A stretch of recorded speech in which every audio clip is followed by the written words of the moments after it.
hello, hello.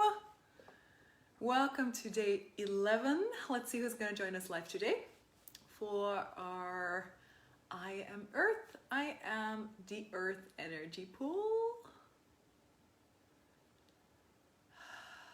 A bit later than usual. So let's see.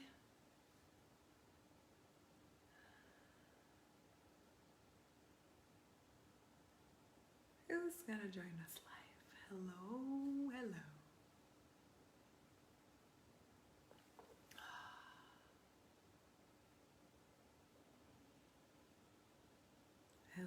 Hello.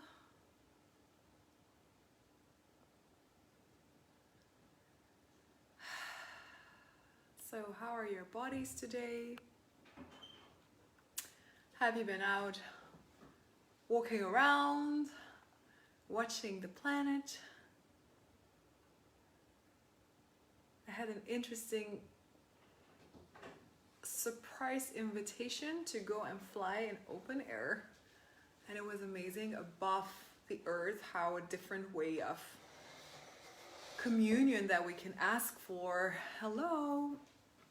When you start to shift basically the angle from where you look, right? So like we as humans, we mainly walk on the earth, or we can swim or those kind of things, but it's a particular perspective through which you get a connection. And then when you change the perspective from where you look, like how you can be connected in a different way, like spaciously, was very interesting to experience. So I wonder in how many more ways can you ask to experience the earth this month that you might not have experienced before. And so everything that is not allowed, I will you destroy and create it. Right and wrong, good and bad, fucking puddle, nature's boys and men. So what if you start actively asking for that, to pull those kind of experiences in? And it can be like maybe somebody's going to take you to a place where no humans have ever walked, or where you'll have to, like for me today it was like this plane, and we even went into a looping, so I saw the earth like upside down, and I was like, wow, this is like all kind of things I've first of all never done with my body. Second of all, when I look from here to the earth, and since there is no protection or anything, like it's so, the level of communion is like very, very dynamic, but in a very different way than just walking through the forests. So Monique says so much more awareness to be part of the earth. Yeah. So in how many more different ways can you and your body be part of the earth, can be connected to the earth, even if maybe you're not physically connected through lying or sitting or standing on the ground. And so everything that does not allow that to start showing up like even more dynamically for you with ease, will you destroy and create it? Right or wrong, good and bad, puck and pod, all nature's boys and beyonds. Yeah, so lower your barriers even more right now. And just, what if you can connect with the earth right now, but from awareness? Not from intensity, not from feelings, but just from awareness. Don't think about how you do that, just ask for that and see what shows up. And so awareness does not live in the head, so relax your head as much as possible. And start to experience how your proprioceptive awareness and also the proprioceptive awareness of your body, which means basically that you're aware of everything around you,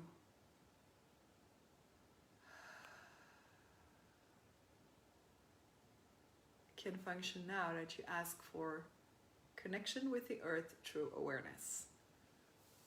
Sadness shows up. Yeah, and you can ask like, is this sadness or is it something else? Because very often there will be like particular emotions that might come up, but then if you ask, is it really that, or is it something else that I've been labeling like this, you might become aware that it's actually something else. So is it sadness or something else? I'm really curious now. Right and wrong, good and bad, puck and pod, all nature's boys and beyonds.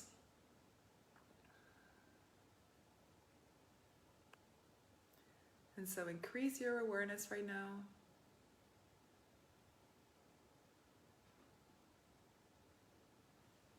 It's something else, right? Well, this is like, we as humans, we have a very limited dictionary, which is like, you know, is that bad, is that wrong, or is it just what it is? It's just what it is. But basically what we've learned to do is compress energy into something so we can communicate it, because basically like we've been trained and grew up like very lazy. Like, what if we could actually just transfer energies and have that as a language, and everybody would receive it and so understand? Like, how much bigger could your energetic vocabulary be? So everything God does not allow that, will you destroy it and create it? Right or wrong, good and bad, fucking plot, all nine shorts, boys and beyonds. But also one of the things that I love to do when I'm aware of something, or an emotion comes up, or a feeling, or whatever it is, again, you know, thoughts, feelings, and emotions, or I perceive something, then I'll have straight away like my definition of what it is. And then either if it's body wise, I'll ask my body, so what does it mean for you? Can you show me what that is for you? Can you show me what this energy is? So I'll get like another language, I'll get like another like definition of what energetic is revealed to me. But if it comes to like the earth also, I'll just ask like, okay, so is it this or is it something else? Now, if it's something else, I will not even try to understand what that is, because that's just looking for the next slot, you know, like the next definition you already know. I usually just allow myself to start to be curious about that and be like, oh, so if it isn't sadness, I wonder what it is. Like, how could I receive this more? How could I receive this energy fully and start to experience it without needing to like countersize that into something humanish? Emotions, thoughts, and feelings, humanish language. Sorry, translators, there's no word for humanish. But like, that's where we go to this human, like, oh, maybe it's like a contraction of like, maybe it's like a putting together of human and diminishment, humanish. I like it.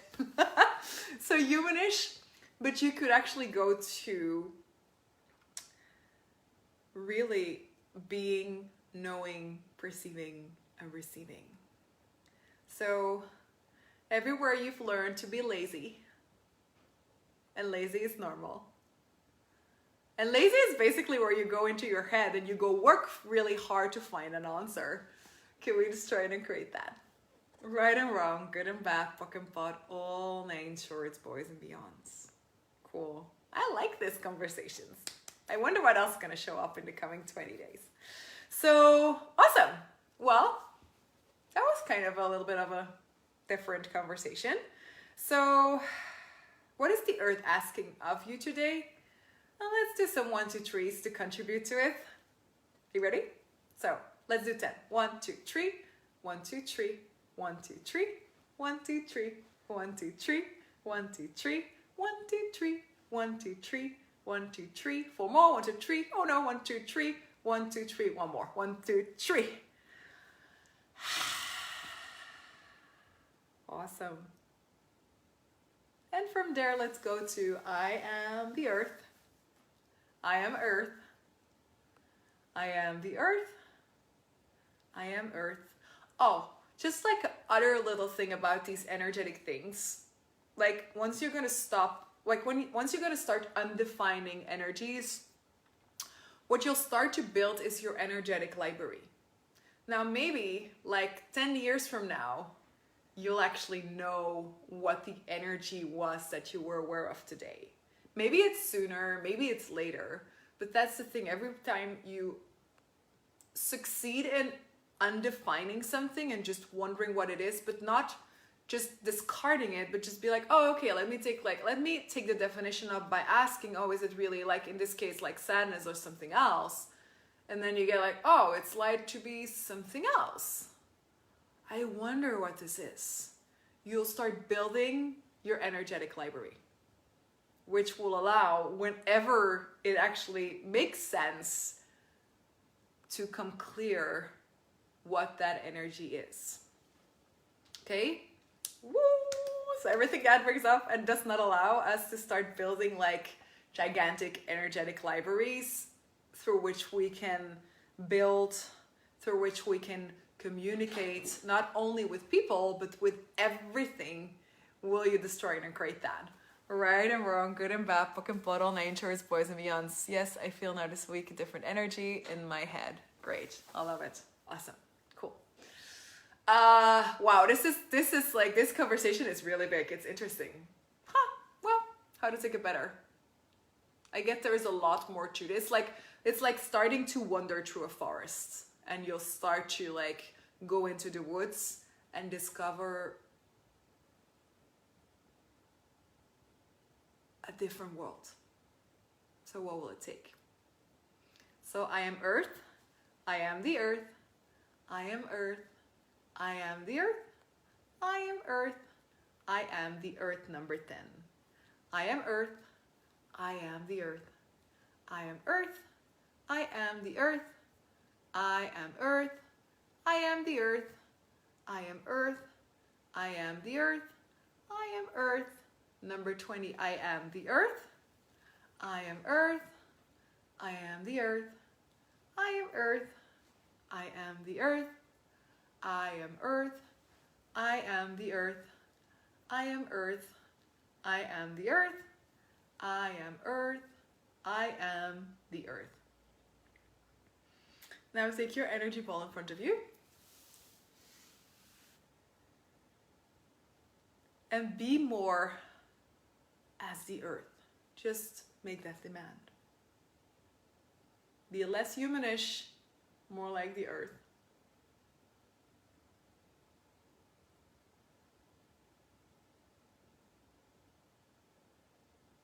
Now start pulling energy into your ball with all of your demands and asks.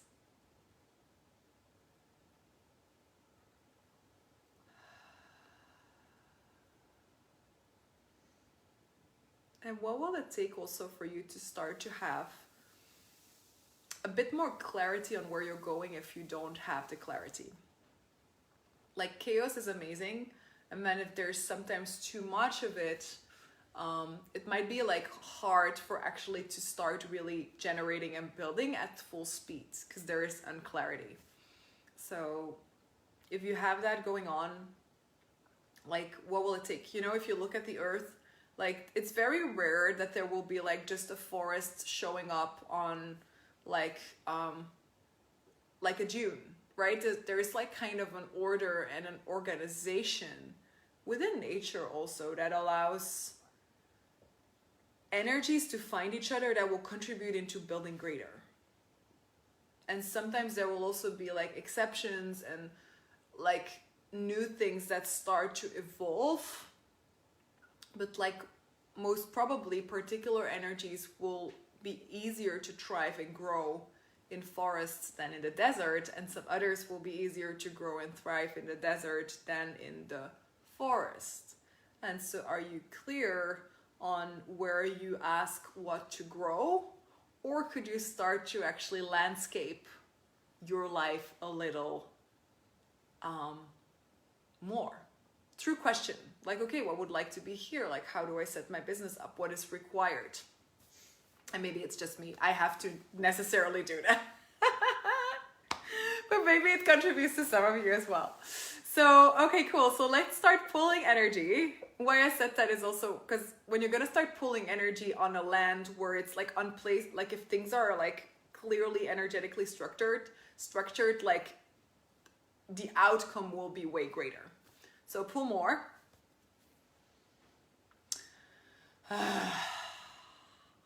Pull even more. And now start trickling back little trickles to everyone and everything.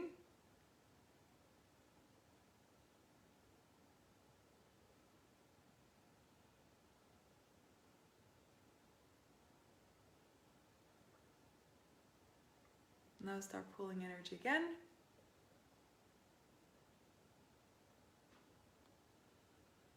Wow, I would love that. Like, if you like drawing, how about like tonight, if you feel like it, or tomorrow, you kind of draw out what you're asking for. Like, and it doesn't have to be like a beautiful drawing, but like just like as if you would be like making a plan for building a house. And so you're gonna start to play a bit with, I don't know if it makes sense, maybe for some of you it makes sense, to start to look at, okay, like if I would give my company, like if I would create my company or my life as a beautiful garden, what kind of flowers, like how am I gonna put them, like what else would I like to add? So if it's fun for you, maybe it's a different way also to start to look at what you're creating, yeah? So pull more energy.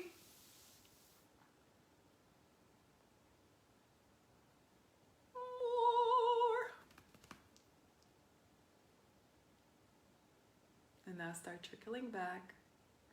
And the good thing also in a garden, so the interesting part is with the garden, you know how like there will be seasons. So if you have a garden where you're gonna look at like what most people will do, or most gardeners will ask like, okay, so what would you like to have in winter and what would you like to have in all 4 seasons? Because otherwise it's just gonna be empty in the winter and just full on in the summer, right? So I wonder if it starts to look at that more seasonal with, for example, your businesses or your relationships, with anything you're building in the world. To start to look at, okay, so if like the season, if high season is off, like what else would I like to grow that will kind of like make this like a beautiful garden until like full flowering is back again, right? So if you have in your business, okay, so there's high season, high season, high season, but then a low season might be a corona coming, like a next wave, or it might be that it's just like, well, you know, in the summer months, whatever I'm doing, my business is not really open, so there is space to create something else. Are you aware of the cycles of your business, or not so much? So I like this thing of like a garden, starting to look at things like how you'd like to organize it. Yeah, so let's do one more pull. A lot of homework today. How does it get better? So pull more. And now start trickling back little trickles of energy to everyone and everything. Amazing. Hey, Hanneke. Yeah. So yeah, if you're interested, I'm really curious what you're going to become aware of, because maybe you actually become aware of that you only had like summer plants, and like that will make a lot of sense why in winter it's like, oh, nothing is working.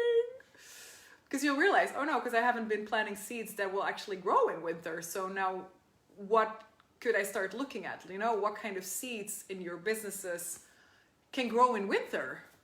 And maybe you'll have to like have a little bit of a thought about it. Like if winter is also like times like Corona and those kind of things, are you looking at plants that would grow anyway, that you can seed also?